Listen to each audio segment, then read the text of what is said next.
મહુવાના Savarkundla road પર આવેલ ઓરા food નામની ફેક્ટરીમાં લાગી આગ.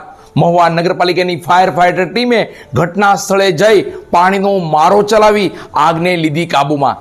સદભાગ્યે જાનહાનિ થવા પામી નથી. મહુવાના નાના જતરા નજીક આવેલ ઓરા ફૂડમાં આગ લાગી. મહુવા નગરપાલિકાના ફાયર ફાઈટરે તાત્કાલિક જઈ આગને લીધી કાબૂમાં. આ બાબતે મહુવા નગરપાલિકાના ફાયર વિભાગના મુખ્ય એવા સંજયભાઈ બારોટ પાસેથી જાણવા મળતી વિગત મુજબ મહુવાના સાવરકુંડલા રોડ પર નાના જાદરા નજીક આવેલ ઓરા ફૂડમાં કોઈ કારણોસર આજે સવારે આગ લાગી જવા પામી હતી અને આ લાગેલી આગ વધુ વિકરાળ સ્વરૂપ ધારણ કરે તે પહેલા જ મહુવા નગરપાલિકાના ફાયર વિભાગના સંજયભાઈ બારોટને ટેલિફોનિક જાણ થઈ હતી. આથી તેઓએ ફાયર ફાઈટર અને ફાયર વિભાગના જવાનોને સૂચના આપી કે તાત્કાલિક આગ લાગેલી છે તે ઘટના સ્થળે પહોંચો.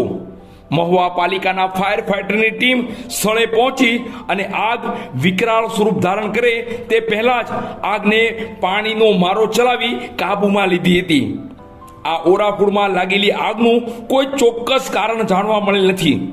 જો મહુવા નગરપાલિકાની ઝડપી અને સારી કામગીરીથી મોટું નુકસાન થતું અટક્યું છે અને જાનહાનિ થવા પામી નથી એ સારી બાબત છે.